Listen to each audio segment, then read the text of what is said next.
La question du genre dans le développement n'est pas nouvelle. C'est dès 1975 que les Nations Unies ont organisé à Mexico la première conférence internationale explicitement consacrée au deuxième sexe, pour reprendre les termes de l'époque, jusqu'alors totalement ignoré par les agences de développement, rappelle l'historienne Sophie Bézis en 2001 à l'occasion d'un colloque sur le genre, la population et le développement en Afrique. C'est par ailleurs à la suite de cette conférence que fut créé le Fonds de développement des Nations Unies pour la femme. Pour autant, depuis au moins 45 ans maintenant que la question du genre dans le développement se pose, celle-ci n'a cessé d'évoluer. Blandine Destremaux s'est penchée au cours de sa carrière sur ces questions. Elle est une sociologue française actuellement chargée de recherche au CNRS et est rattachée au laboratoire IRIS, c'est-à-dire Institut de recherche interdisciplinaire sur les enjeux sociaux de l'EHESS. Elle se spécialise dans 3 domaines de recherche qu'elle fait parler à travers ses écrits et notamment à travers les 3 textes que nous traitons ici. Le premier thème, et celui qui est au cœur de la majorité de ces articles, est la sociologie de la protection sociale, de l'assistance et l'action sociale. Elle analyse les effets des transformations démographiques et sociales comme le vieillissement de la population ou l'immigration sur le public et les pratiques de solidarité institutionnelle. Ce faisant, Destremaux s'intéresse aussi à la sociologie du genre et de la famille. Elle fait des recherches sur l'évolution de ces stratégies et des solidarités familiales, mais aussi sur leurs tensions et divergences par rapport aux transformations, encore une fois, démographiques et sociales. Enfin, elle dédie une partie de ses recherches aux solidarités internationales, leur catégorie d'intervention et les rôles des organisations internationales multilatérales et de la société civile. Elle interroge aussi les pratiques de recherche, c'est-à-dire la méthodologie et épistémologie, au sein des contextes difficiles ou éloignés, sous l'angle des rapports de pouvoir créés lors de la construction des connaissances et des relations d'enquête. Son terrain varie du monde arabe, comme le Yémen, le Maghreb et la Palestine, à l'Amérique latine et aux Caraïbes. Il s'intéresse beaucoup notamment au contexte cubain, et dans une moindre fréquence à la France. Elle publie ses ouvrages et ses articles principalement à travers des revues et des éditoriales universitaires et institutionnelles de différents pays, dans leurs langues respectives, l'arabe, l'espagnol ou le français. Le premier ouvrage qu'elle a publié en 1990 est intitulé « Femmes au Yémen ». La page de présentation de la sociologue sur le site web de l'IRIS mentionne 6 de ses ouvrages. Le dernier, publié en 2012, est intitulé « Women and Civil Society Capacity Building in Yemen, a Research Perspective on Development » et 5 articles à apparaître en 2020, 2 traitant sur la temporalité et le vieillissement en Cuba, en espagnol, et 3 traitant sur l'aide sociale, l'action publique et la pauvreté au Moyen-Orient. On peut remarquer donc que les articles de Destremaux que nous croisons ici sont donc bien au centre de ses préoccupations depuis le début de sa carrière. Les textes qui nous ont été proposés comme base de réflexion pour la science d'aujourd'hui possèdent chacun une question sous-jacente. Celle de l'articulation des questions de genre avec les questions de développement, que ce soit du point de vue des plans d'action pour le développement, des politiques publiques, ou du développement comme champ d'études académiques. Cependant, chacun des textes aborde différemment cette grande question, tout en restant complémentaires. Nous pensons d'ailleurs que les idées exposées ont été pensées de façon concomitante du fait des dates rapprochées de publication. Le premier texte qui nous est proposé s'intitule « Le sociologue et la femme pauvre du tiers-monde » ou comment une approche en termes de rapports sociaux de sexe a éclairé la sociologie du développement. Il a été coécrit avec Bruno Lottier et constitue le 4e chapitre de l'ouvrage Sous le développement, le genre, apparu en 2015 aux éditions de l'IRD. La rédaction de ce chapitre date en réalité de 2013 et des corrections ont été apportées à titre posthume par Destremaux jusqu'à la publication de l'ouvrage. La question du développement y est abordée depuis l'angle de la pauvreté. Celle-ci est en effet un signe de sous-développement et un obstacle au développement, que ce soit humain, social, économique ou sanitaire. En ce sens, lutter contre la pauvreté est un moyen et un but du développement. La question du genre au sein de ces préoccupations est centrale. En effet, nous disent les auteurs et autrices, le genre, et comprenons là les rapports sociaux de sexe, ne peut plus être ignoré par les politiques publiques de lutte contre la pauvreté et pour le développement. Cependant, il y a une hétérogénéité des points de vue et des paradigmes concernant ce terme. Le mot ne s'applique pas à une communauté de problématiques, mais est utilisé comme appellation générique qui est plaquée sur les questions relevant des rapports sociaux sexués. C'est cette hétérogénéité de points de vue dans la lutte contre la pauvreté que le texte interroge. Qu'est-ce que cache le terme « femme pauvre » et qui plus est du tiers-monde? Quelles conséquences ont les appellations de cet ordre sur le quotidien des populations visées, notamment en termes de politique publique, mais aussi en termes de construction de pensée et de travaux de recherche? En quoi l'articulation des questions de genre avec les questions de développement à travers la chimère de la femme pauvre échoue à repenser les rapports sociaux sexués et les dominations qu'ils engendrent? Le second texte qui nous est proposé s'intitule « Au four, au moulin et à l'empowerment, la triple captation et l'exploitation du travail des femmes dans le développement ».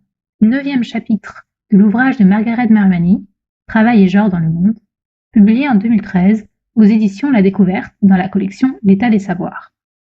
À titre informatif, la maison d'édition La Découverte a également publié de nombreux livres dans le champ des études coloniales et postcoloniales, ainsi que sur la question des luttes et des inégalités sociales.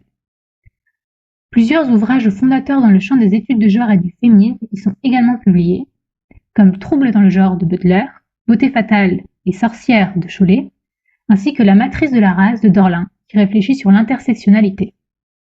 Si je me permets de faire cet aparté sur cette maison d'édition plutôt que sur les autres maisons de publication des autres textes, c'est précisément parce que ici, la ligne directrice apporte quelque chose dans la façon de comprendre ce texte.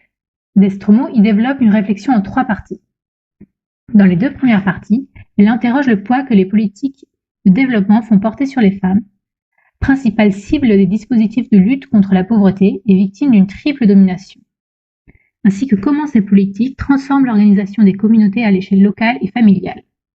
La dernière partie, intitulée « L'empowerment », socialiser les femmes dans le développement et produire de nouvelles subjectivités, réactualise et réexplore des réflexions entamées lors de ses travaux au Yémen portant sur le sens véritable que peut acquérir le terme « empowerment », le concept de capacitation, et comment ces 2 termes n'ont de sens que lorsque les femmes ciblées par les politiques de développement sont vues comme sujets et que les matrices des rapports relationnels dans lesquels elles s'inscrivent sont transformées.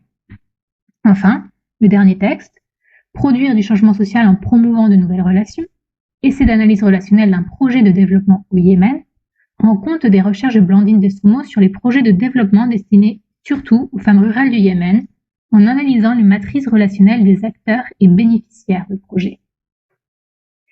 Il s'agit du 5e chapitre de l'ouvrage Le développement, une affaire d'ONG, association, État et bailleurs dans le monde arabe de Caroline Abou-Saba et Benoît Chalin. Publié en 2012 aux éditions de l'Institut de recherche et d'études sur les mondes arabes et musulmans. Ce chapitre, qui aurait pu faire l'objet d'une publication au titre d'article, du fait de sa forme développée, s'intéresse à un ensemble de projets de lutte contre la pauvreté touchant les femmes rurales au Yémen, que ce soit par tutorat de jeunes associations ou par des projets concrets menés par des associations. Elle interroge ainsi les démarches d'alphabétisation et d'accès au microcrédit et leur efficience en termes de résultats, qu'elle met en perspective à la faveur d'une approche relationnelle qui lui permet de mettre au jour l'importance de la transformation du rapport des femmes entre elles et dans leur rapport aux hommes comme source d'émancipation. C'est par l'étude des matrices relationnelles qu'engendrent ces projets que Destromo conclut sa réflexion. Je m'arrête ici pour le panorama des textes sur lesquels il nous a été proposé de réfléchir et sur lesquels nous avons construit notre propre réflexion. Et je vais laisser la parole à Marvin, qui vous explicitera la problématique ayant guidé notre questionnement et le plan selon lequel nous allons articuler nos idées. L'articulation des enjeux du genre et du développement a traversé entre autres les questions de genre, de vulnérabilité, de résilience, de pauvreté. Ces questions-ci sont justement mises en lumière par Destromo dans les textes que nous étudions aujourd'hui. Pour autant, cette alliance n'est pas évidente. Utilisée par les agences de développement, s'il ne recouvre pas un concept creux, le genre est brandi de manière très diverse et parfois contradictoire. Comment penser le genre dans les développements ? Le débat n'est pas clos. Du renforcement du rôle de mère à la volonté d'émancipation, les intentions vont dans des directions qui parfois vont à l'unisson, souvent se croisent et d'autres fois se heurtent. En creux, les femmes vers lesquelles les politiques de développement sont orientées constituent toujours un laboratoire social pour les agences de développement. C'est à la lumière de ces réflexions construites sur le corpus de textes proposé par Blandine Destromo que nous vous proposons de réfléchir sur la question suivante. Comment articuler les questions de genre et les questions de développement ? Nous vous proposons une interprétation non exhaustive, manquant notamment d'analyse de forme par souci de temps, le fond traité nous est semblé très riche, du corpus comme suit. Il faut dans un premier temps se pencher sur l'essentialisation, la réification et la catégorisation en tant que mot de la sémantique pour mieux étudier la production et la reproduction des structures sociales par la pensée du développement. Au-delà, il s'agit de questionner le relationnel qui organise un changement de statut bouleversant la lecture de la structure sociale de la domination.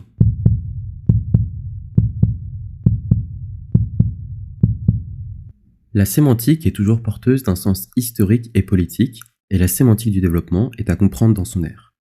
Si le premier texte de notre analyse se concentre sur la femme pauvre du tiers-monde, étant à définir ce qu'il en est, ce sont tous les textes de notre corpus qui sont liés à ce personnage. La femme pauvre, qui plus est du tiers-monde, convoque nécessairement un imaginaire qui y est rattaché. C'est notamment dans l'ère néolibérale post-Thatcher-Reagan que cet imaginaire se constitue. C'est l'ère d'une idéologie dominante, There is no alternative, des mots de Thatcher, qui par son hégémonie dépolitise ce qu'elle exploite.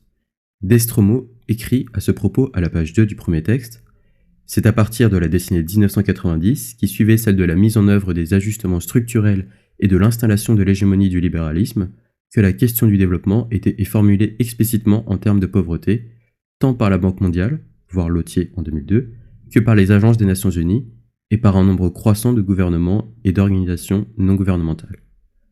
En ce sens, les femmes exploitées ne sont plus exploitées, mais deviennent pauvres. Le pauvre profite au capital puisqu'il le dépolitise et le désincarne. Parler de pauvre, c'est une manière de dénoncer quelque chose, mais en même temps, on ne dénonce rien. Le pauvre, contrairement à l'exploité, est une entité indépendante, déconnectée d'un système, il est asystémique. Les pauvres ne le sont pas parce qu'il y a des riches, ils le seraient naturellement, par manque de chance, par destin. À ce sujet, Destromo écrit à la page 3 du premier texte « Le pauvre du début des années 90 apparaît ainsi avant tout comme une unité comptable selon une vision individualiste et classificatoire. Le pauvre est essentialisé, substantialisé, décontextualisé, réifié. Il est un individu abstrait, celui que prend en compte le marché. Il est caractérisé par ses déficits, des manques au regard de normes de satisfaction de besoins fondamentaux, présumés universels parce qu'avant tout biologiques, alimentation, logement, eau, santé, mais aussi déclinés selon des catégories d'âge, de sexe, d'activité. Le concept de pauvre doit se penser dans celui de tiers-monde. Le terme induit une responsabilité des pays du Nord envers ceux du Sud. C'est un regard descendant, sans doute paternaliste et condescendant. Par mon cœur, les riches se doivent d'aider les pauvres à rendre leur vie plus supportable. Alors que c'est la richesse des riches qui fait la pauvreté des pauvres, l'aide accordée passe pour un acte philanthropique. Par-delà le pauvre, c'est la pauvre qu'il faut analyser. Destromo écrit à la page 4 du premier texte « La figure de la femme pauvre du tiers-monde émerge précisément sur ce fond de tentative d'amélioration du ciblage des interventions en faveur des pauvres qui seraient les plus méritants et les plus susceptibles de rentabiliser ce qui devenait de façon croissante considéré comme de l'investissement social. C'est la féminisation de la pauvreté. Les femmes pauvres sont doublement pauvres parce que femmes avant tout. Elles cumulent des inégalités. Destromo ne dit pas autre chose lorsqu'elle écrit à la même page « Les femmes sont particulièrement vulnérables à certains moments de leur cycle de vie qui peuvent les faire plonger dans la pauvreté, divorce, veuvage, vieillesse, retraite. » Or, des travaux d'anthropologie et de sociologie font également le constat que le développement conçu comme une impulsion à la modernisation ne tient pas compte de ces vulnérabilités. La femme pauvre du tiers-monde n'existe pas réellement. Elle ne représente personne. C'est une carcasse désincarnée qui est l'objet de politiques de développement précises dans le but de favoriser d'autres données. Des mots de Destromo à la page 5. Plus qu'une figure sociologique, la femme pauvre du tiers-monde représente donc une catégorie d'analyse et d'intervention publique issue d'un affinement des visions classificatoires désincarnées des pauvres et de la pauvreté, subdivisées en sous-catégories statistiques plus ou moins ciblées. À partir des années 1990, comme nous l'avons vu, les femmes sont perçues comme faisant partie des populations les plus vulnérables des populations dites pauvres. Il est alors pensé, nous dit Destromo dans Le sociologue et la femme pauvre du tiers-monde, que l'activation de l'emploi des femmes et leur intégration dans les processus productifs favoriserait la modernisation sociale, la croissance économique, la réduction de la fécondité et la démocratie. Dans ce discours, qui véhicule une certaine conception du développement, on entend bien que la remise en question des rapports sociaux de domination n'est pas au centre des préoccupations. Les politiques publiques pensées dans ce cadre-là répondent essentiellement à une vision de lutte contre la pauvreté qui n'est pas politisée. C'est une ingénierie sociale qui est mobilisée et les controverses politiques sont diluées. En effet, les politiques publiques s'attaquant aux champs genre et pauvreté sont basées soit sur des approches économistes et fonctionnalistes, soit sur des approches naturalisantes des inégalités. Donc, ils ne les remettent pas en question. Ainsi, pour citer Destromo, la cause des femmes tend ainsi à être instrumentalisée et mise au service d'objectifs économiques. Pourtant, dans les champs académiques, la perspective féministe décoloniale a mis au jour l'intersectionnalité des divers rapports sociaux de classe et de genre, mais aussi entre religions, origines, etc., qui résultent d'une construction historique hiérarchique. Mais le genre est abordé de façon neutre et uniforme par les institutions et les politiques publiques, c'est-à-dire que les difficultés endémiques que peuvent rencontrer des femmes, certes en difficultés économiques, mais dont les réalités sociales diffèrent les unes des autres, ne sont pas prises en considération. Du fait de ce manque d'intersectionnalité, les politiques publiques peuvent participer à la reproduction des inégalités. Cela est d'autant plus accentué par le fait que les politiques publiques concernant le champ genre et pauvreté répondent à une logique individualisée et ciblée. En effet, à travers les politiques d'activation économique, les femmes sont perçues comme des individus neutres et indépendants et sont ciblées à ce titre-là. Ces politiques s'adressent à des individus autonomes et responsables, ce qui implique que les tensions multiples engendrées au sein des familles par le fait de transformer les femmes en chefs de micro-entreprises par exemple, ne sont pas prises en considération. Ainsi, les tensions entre les postulats individualistes sur lesquels sont construites les politiques publiques et la réalité du fonctionnement des matrices relationnelles familiales et communautaires sont mises en lumière dans le texte de Destromo. L'incitation à l'auto-emploi et à la petite production marchande sur la base de la microfinance est un des outils principaux d'intégration des femmes populaires au développement. C'est alors sur un travail féminin peu qualifié qu'est mis l'accent. Les activités promues prennent place dans les lieux d'habitation, sont peu viables économiquement et ne permettent pas de rehausser la faible valeur d'échange des compétences féminines sur le marché. Au final, la vision dichotomique opposant âme active portée vers l'avenir, le politique, la modernisation, et les femmes passives assignées au foyer et à la tradition reste relativement inchangée. Cette vision échoue à prendre en compte les conditions structurelles et les rapports sociaux qui engendrent les inégalités envers les femmes, les classes et les groupes ethniques. Il en découle une incapacité des politiques à promouvoir l'émancipation féminine et à lutter efficacement contre la pauvreté. Le ciblage intentionnel et spécifique des femmes pauvres et de l'espace familial par les projets d'intégration au développement sans prendre en compte que la dimension genrée ou que la dimension économique de leur statut entraîne une invisibilisation et une accentuation de la vulnérabilité de ces femmes en difficulté. C'est-à-dire que l'absence de perspective intersectionnelle dans l'interprétation des situations des individus qualifiés comme femmes pauvres ne permet pas de bien apprendre cette catégorie et ne permet pas de les intégrer au développement correctement. Destromo analyse notamment tout au long du 10e article la triple exploitation du travail féminin au sein du développement. Tout d'abord, elle cite que l'intégration des femmes rurales et urbaines dans le développement a collaboré à accélérer la marchandisation d'une partie des productions domestiques sous prétexte d'améliorer leur situation économique. Par exemple, le travail d'éducation des enfants qui conditionne l'accès à des aides financières dans certains projets du développement décrits par l'autrice. Or, cette marchandisation néglige la vraie valeur économique et sociale du travail reproductif et des productions de subsistance non marchands réalisées par ces femmes.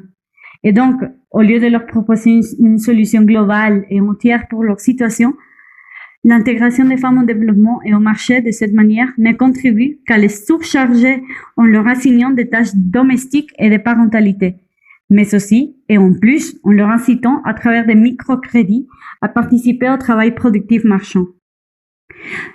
Ensuite, cette entrée des femmes au marché à travers soit le travail productif, soit reproductif, signifie leur incorporation à de nouveaux rapports de domination capitaliste et à une division de travail sexué, divisée en classes ou en ethnie, reproduit par les relations d'emploi dans lesquelles elles auront une place défavorisée. Ces nouveaux rapports de domination s'ajoutent au rapport de domination des genres qu'elles subissaient déjà. C'est que on va approfondir le grand 2. Finalement, Destromo cite l'instrumentalisation de la cause des femmes par ces projets de développement. Au titre de l'empowerment et des nouvelles formes de citoyenneté, ces femmes sont mises au service des objectifs économiques, démographiques et politiques, qui leur font cumuler des désavantages et accentuent leur vulnérabilité. Une perspective intersectionnelle faciliterait la rencontre des préoccupations féministes avec les analyses de la pauvreté et des rapports de domination des classes. On se demande comment se fait-il que par le développement, on se retrouve dans une reproduction de ces structures sociales.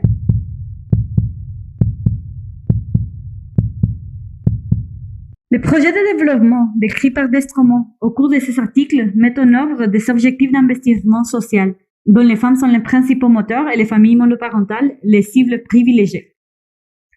Sous le prétexte d'une non-transmission de la pauvreté à la génération suivante, on peut remarquer qu'il y a une responsabilisation et une multiplication des attentes envers les femmes, et surtout envers les mères qui sont supposées assurer la scolarisation, la fréquentation des centres de santé et la socialisation de leurs enfants. L'assistance devient donc conditionnée et s'appuie sur des modèles familiaux normatifs et des rôles sexuels naturalisés et naturalisantes, contribuant ainsi à les reproduire et transformant aux femmes et aux institutions de développement en une police des familles. En plus, Destremaux explique que la mauvaise considération des matrices et des rapports domestiques et familiaux rend ce type de politique plus effectif. En effet, au sein des familles et des communautés, le principe de partage prend le dessus sur celui de la rémunération individuelle. Et donc, ça veut dire que la répartition est basée en fonction des places et des statuts au sein de la famille, provoquant que les femmes qui, en général, ont une position défavorisée, voient leur relation de dette et d'obligation, que ce soit monétaire ou relationnelle, se densifier. À cela, on peut ajouter que la marchandisation d'une partie de l'activité féminine, comme la surcharge des femmes, entraîne une paupérisation des ménages et complique la reproduction des unités familiales. Les solidarités familiales sont exposées aux effets des transformations sociales et souffrent de leur marchandisation, mais surtout de l'absence des femmes, dont l'attention est divisée à cause de ces projets de développement. Et Destremaux écrit dans le 12e texte du corpus, et je cite, pas plus que les solidarités dites communautaires, la famille ne peut, dans un contexte de capitalisme globalisé, contenir la réponse à la pauvreté, qui on appelle nécessairement au rôle des institutions publiques. Je pense que à travers cette phrase, elle voulait dire que les projets de développement, en ayant une approche microsociologique, ciblent les femmes et les familles et s'éloignent d'une vue macrosociologique qui interrogerait les systèmes de domination et les raisons systémiques de la pauvreté féminine, voire de la pauvreté en général. Donc, les solutions proposées par ces projets ne sont que des solutions temporaires aux conséquences du capitalisme globalisé actuel et des solutions ineffectives au long terme pour remettre en question le système. Dans les années 1970, la chercheuse Esther Boserup, je m'excuse si je prononce mal, a analysé la division sexuelle du travail et ses conséquences sur les rapports sociaux de genre dans son livre Women's Role in Economic Development, que Destremaux cite dans le 2e texte du corpus. C'est dans ce livre qu'il nous est exposé comment l'aide au développement, qui répond aux théories économiques de croissance, a favorisé les hommes et contribué à marginaliser les femmes. Donc pour expliciter ça rapidement, c'est notamment dû au fait que les sphères de travail reproductif et productif non marchands sont assimilées à l'espace domestique, tandis que les hommes sont incités à se retirer des espaces justement non marchands pour exercer une activité productive marchande, génératrice de revenus, sur laquelle ils peuvent exercer un certain pouvoir. En réponse à la mise en lumière de ces mécanismes, un autre paradigme de développement est mis en avant. Il fait consensus que la mise au travail des femmes hors des sphères familiales doit générer plus d'égalité, d'autonomie et d'émancipation. On espère ainsi que les taux de fécondité diminuent et que, par conséquent, les femmes soient allégées de leurs charges domestiques pour que leur force de travail soit libérée à destination des secteurs modernes de l'emploi. Destremaux nous rappelle ainsi que les agences des Nations Unies impulsent les initiatives reconnaissant le rôle économique des femmes et œuvrant pour l'intégration de ces dernières dans les processus et stratégies du développement. L'incitation à l'auto-emploi et à la petite production marchande est fortement mobilisée comme moyen d'intégration des femmes dans l'économie du développement. Seulement, par ce fait, on marchandise le travail féminin peu qualifié. En effet, comme il a déjà été souligné, ces activités sont peu rentables et viables économiquement. Elles ne permettent pas de rehausser la valeur d'échange des compétences des femmes sur les marchés. De plus, elles prennent place dans les lieux d'habitation, ce qui prive les femmes de toute visibilité au titre de travailleuses, ou du moins d'une certaine visibilité, et ne perturbe pas la division sexuelle du travail. En fin de compte, les politiques publiques et projets humanitaires de cet ordre-là conduisent à la marchandisation des productions domestiques par intégration des femmes rurales, mais aussi urbaines, dans le développement. La mise en relation directe des femmes à l'emploi contribue également à reproduire des rapports sociaux de sexe et une vision du travail sexué. En effet, les relations à l'emploi sont intégrées dans une concurrence économique mondiale qui implique une réorganisation des branches de l'industrie, de l'agriculture et des services, selon une division sexuelle du travail, autant en termes techniques que de qualification. De plus, n'oublions pas que toute activité économique s'inscrit dans un réseau d'acteurs. Par la promotion de l'auto-emploi, on accentue donc les rapports de force au sein des relations de dette et d'obligation entre membres de ces matrices relationnelles. Les femmes qui sont engagées dans ces formes d'activité peuvent être prises au piège de dépendance économique, faute de contrôle sur les circuits de commercialisation et d'approvisionnement. En fin de compte, ces matrices relationnelles mobilisent les mécanismes d'endettement, d'obligation et de contrôle et aboutissent in fine à de la marginalisation.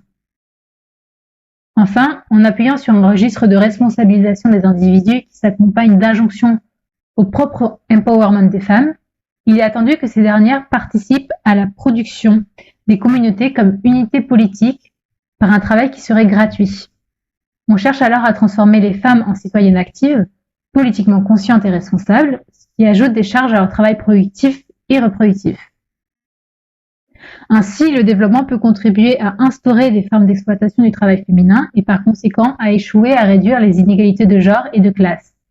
Les activités économiques sont marquées par des rapports sociaux domestiques patriarcaux qui modèlent les relations de travail. D'ailleurs, Destromo met bien l'accent sur ces aspects-là dans les deuxièmes textes du corpus, où chacune des parties démontre comment dans les sphères domestiques, là c'est la partie le four, marchande, le moulin, et l'espace public politique dans lequel doit s'exprimer leur empowerment, les femmes se retrouvent imbriquées dans des rapports sociaux hiérarchisés qui les défavorisent. Dans ce cadre, les politiques publiques incitant à l'auto-emploi transforment peu l'ordre social et incorporent des éléments de domination et d'exploitation. En négligeant les valeurs économiques et sociales du travail reproductif et du travail de production de subsistance non marchand des femmes, leur intégration au développement contribue à les surcharger de travail. Les femmes étant désormais mises en avant par les agences de développement, la prise en compte du genre dans les politiques de développement fait quasi consensus. Les agences s'accordent toutes pour mettre en avant et parfois même mettre au cœur de leur politique le genre. Un concept consensuel, facile à manier et sur lequel tout le monde s'accorde pour dire qu'il faut l'intégrer, à la manière des expériences participatives menées par les agences de développement qui fleurissent de plus en plus ces dernières années. Dans cette logique, pour qu'une politique soit menée sans creuser les inégalités femmes-hommes, il suffirait simplement de mobiliser le concept de genre, normalisé et standardisé. Pour autant, le genre n'est pas un concept consensuel. Les questions qu'il convoque font débat et de nombreux courants s'affrontent, d'abord pour le définir, puis pour en déduire vers quelle politique il faut tendre. Destromo, à la deuxième page du premier texte, prévient que la banalisation du terme du genre, sous une forme institutionnalisée et technicisée, tend à effacer la dimension politique de la question des rapports sociaux de sexe et à appauvrir certaines analyses des inégalités et des mécanismes de domination. En apportant une aide ponctuelle, souvent sous la forme d'apport de capital, la question du politique n'est pas posée. Pourquoi est-ce que le système ne bénéficie pas aux femmes ? Aider en bout de chaîne et ne pas remonter à la source qui produit la pauvreté conduit à dépolitiser cette pauvreté. La pauvreté serait une catégorie déconnectée du reste, sans système et donc sans politique. Le pourquoi des pauvres n'est plus posé et on se pose seulement la question du comment lutter en termes techniques et bureaucratiques. C'est ainsi que les termes et le vocabulaire vont se vider de leur charge politique. Gender mainstreaming, empowerment ou encore capacity building, les mots perdent leur sens. Ces mots qui combattent l'hégémonie libérale, face à elle s'effritent puis s'effondrent afin de devenir cohérents avec ce qui fait système, c'est-à-dire le libéralisme. C'est là une des plus grandes forces du capitalisme, absorber ceux qui le combattent.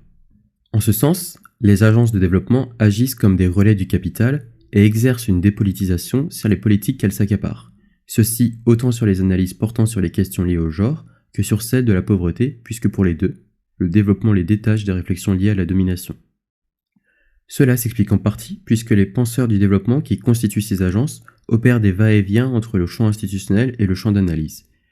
Les sources de financement sont liées à des organisations et institutions qui sont elles-mêmes des agents du développement et ne cherchent pas à altérer l'hégémonie libérale. De même, une partie des carrières des chercheuses et des chercheurs passe par ces organismes ne serait-ce que pour avoir accès à de l'information. Destremaux, à la 9e page du premier texte, écrit « Entremêlés et parfois conflictuels dans leur trajectoire et leurs protagonistes, ces processus d'hybridation ont contribué à normaliser la prise en compte du genre dans des analyses sociologiques portant sur la pauvreté dans les pays en développement, trop souvent dans des termes peu distanciés. Les logiques de domination étant éludées, le genre comme la pauvreté ne ferait plus partie du système capitaliste. Le genre et la pauvreté deviennent des mondes fermés sur eux-mêmes, sans domination extérieure. Privés des logiques de domination qui donnent du sens au genre et à la pauvreté, ils ne peuvent que s'effondrer. Illusoires, ce sont des mondes fermés autosuffisants qui ne peuvent que s'évaporer comme une vapeur sans forme. Destremaux écrit à la 10e page du premier texte « Ainsi, la banalisation du terme de genre sous une forme dépolitisée et bureaucratisée, par le biais de la lutte contre la pauvreté menée par les institutions internationales, nationales et les ONG, a tendu à effacer la dimension politique de la question des rapports sociaux de sexe et de leur intersection avec d'autres rapports sociaux, et à appauvrir certaines lectures des inégalités entre hommes et femmes. » À l'aune de ces réflexions qui peuvent être très négatives envers les agences de développement, quelle perspective d'amélioration dans la prise en compte du genre par le développement ?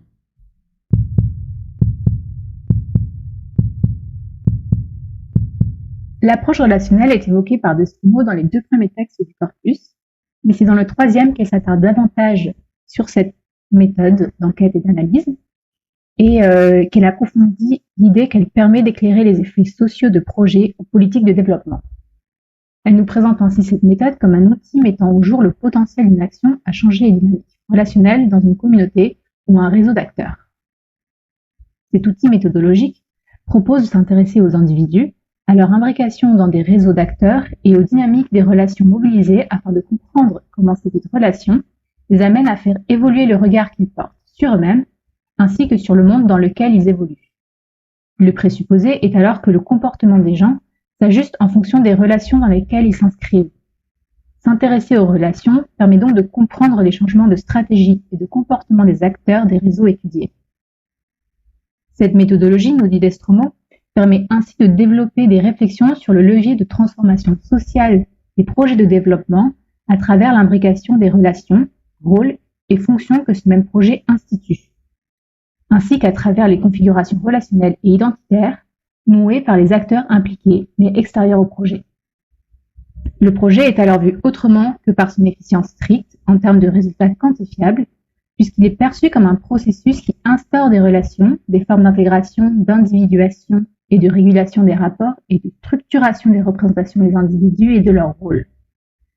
Cette approche permet également de mettre en lumière les positions de domination et de pouvoir qui agissent comme des freins et instaure des contradictions entre objectifs affichés et résultats des projets. Ainsi, cette proposition nous apparaît intéressante à développer puisque les effets relationnels affectent les logiques sociales dans lesquelles sont inscrits les acteurs du développement et permet donc de saisir les transformations relationnelles qui opèrent ainsi que les changements identitaires et les évolutions fonctionnelles des structures. En effet, en sortant d'une vision essentialisée des individus, selon laquelle les comportements et statuts seraient déterminés par le sexe, la religion ou la race, ces derniers peuvent être analysés comme des éléments interagissant dans des contextes relationnels et qui produisent des relations sociales qui les affectent aussi en retour. Cela évite de concevoir la société comme la mise en opposition de dualités, homme-femme par exemple, à tout hasard, et permet de prendre en compte l'intersectionnalité des rôles, relations et positions. L'aide au développement peut alors être perçue comme un champ de relations interdépendantes et dynamiques dont les jeux relationnels mobilisés peuvent être un levier de changement social échappant partiellement aux logiques des projets. Les politiques de développement ont pour objet des personnes derrière les catégories. Nous avons dit plus tôt que la femme pauvre du tiers-monde n'existe pas réellement puisqu'elle ne représente personne, de sorte que ce n'est qu'une carcasse désincarnée qui est objet de politique de développement. Ce sont des objets sans pensée ni action, en somme, ce sont des catégories. Pour autant, il y a derrière ces catégories des personnes réelles qui bénéficient de ces politiques. Si ces femmes n'existent pas réellement, elles existent virtuellement puisqu'elles sont gérées, pour reprendre le vocabulaire rapporté par Destremaux, gérées par des organismes. La vision de politique descendante sur des objets dont il faut améliorer les conditions s'est longuement propagée. Ce sont des politiques favorisant entre autres l'emploi, le développement économique, la réduction de la fécondité et même la démocratie et qui ont pour but notamment la femme pauvre du tiers-monde. Ces femmes deviennent dans le même temps un moyen de parvenir à ces buts initiaux. Or, derrière les objets se cachent des sujets.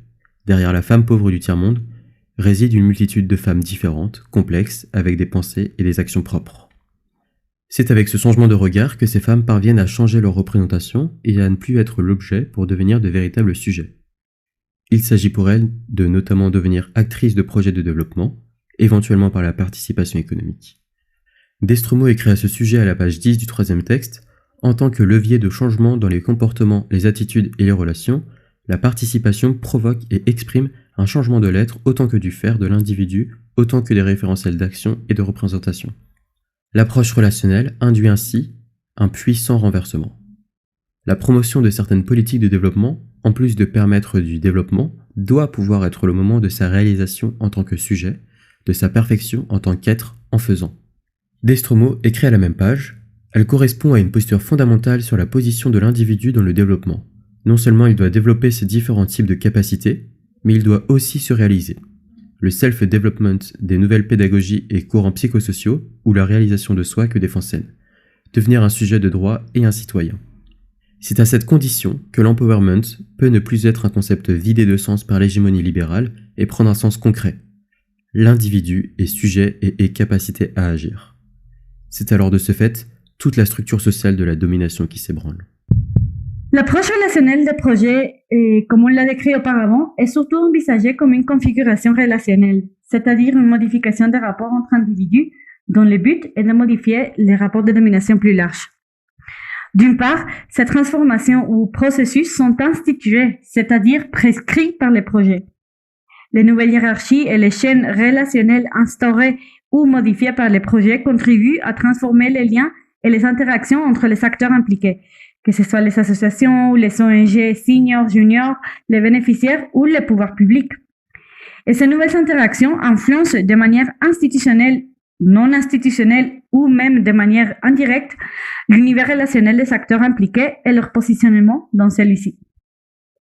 D'une autre part, ces transformations ou processus sont instituantes, c'est-à-dire intériorisées et incarnées par les associations et les bénéficiaires. Ces acteurs commencent à se définir et à modeler leur identité à travers les rôles hiérarchisés créés par les projets. Ils sont plus actifs et moins essentialisés. Et ces nouveaux rôles affectent les autres relations dans lesquelles ces acteurs étaient engagés. Ils peuvent les renforcer, les modifier, menacer et plein d'autres. Les projets conduisent donc aux individus impliqués, aux acteurs impliqués, à agir en tant que directeur ou directrice du projet, bénéficiaire ou intermédiaire, c'est-à-dire à jouer des rôles sociaux qui relèvent d'une organisation collective, dotée de ses propres référentiels et son propre langage, mais s'associer à d'autres rôles et des positions que le même individu occupe dans d'autres situations de son existence. Ce faisant, l'idée du projet est de modifier l'univers relationnel des femmes à travers des femmes avec les hommes à travers les actions d'alphabétisation et des microcrédits et à travers les nouveaux rôles et la place des femmes dans les projets comme bénéficiaires qui les valorisent et les rend actives dans le développement de leur pays. Il s'agit donc d'instaurer une nouvelle sphère relationnelle au sein de laquelle les rapports hommes-femmes puissent être négociés différemment que du reste de la société, grâce à l'action éducative et initiative. Toutes les associations seniors cherchent, par les projets des associations juniors qu'elles soutiennent, à modifier de façon indirecte l'environnement social et les relations inégales entre hommes et femmes. Or, Destremaux ne laisse pas de côté les limites de ce type d'approche. Les risques de surcharger les femmes et de les responsabiliser de la modification des rapports de domination genrée existent. En effet, certaines femmes n'osent pas s'adresser aux différents services de l'État, étant en très large majorité peuplées d'hommes et leur obligeant à nouer des relations directes et relativement égalitaires avec les responsables et employés, c'est-à-dire de se poser dans une relation de reconnaissance réciproque. Elles s'envoient donc de leur entourage faire ce type de travail. Donc, on voit clairement les limites. En plus, Destremaux remarque un manque d'intersectionnalité dans le texte cadre du projet qui ne font pas de mention aux positions d'inégalité entre femmes urbaines et rurales, entre femmes qui savent lire et femmes analphabètes, entre riches et pauvres, entre prêteuses et emprunteuses de microcrédits, etc. Donc, et même si c'est une vision qui peut enrichir la manière dont on inclut les femmes au développement, elle a encore des limites.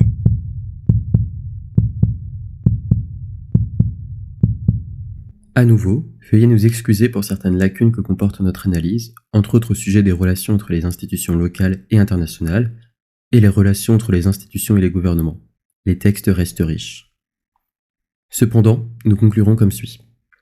Nous nous demandions comment articuler les questions de genre et les questions de développement. Il a fallu dans un premier temps se pencher sur l'essentialisation, la réification et la catégorisation comme mots de la sémantique. Cette réflexion nous a menés sur l'étude de la production et la reproduction des structures sociales par la pensée du développement. Enfin, il a fallu développer le relationnel comme un changement de statut qui bouleverse la lecture de la structure sociale de la domination. Il nous semble maintenant que l'approche relationnelle, comme le montre Blandine Destromeaux, permet de minimiser les erreurs et les influences négatives que peut engendrer le développement sur les inégalités de genre. Il semblerait au-delà que cette approche amplifierait les chances d'obtenir des résultats favorables concernant la réduction des inégalités de genre, la réalisation de soi dans sa capacité à agir et l'auto-perception de sa capacité à agir. En somme, l'approche relationnelle favoriserait l'émergence d'un véritable empowerment. Au plaisir de découvrir le nouveau t-shirt étoilé de notre professeur en temps voulu, portez-vous bien et merci de votre attention.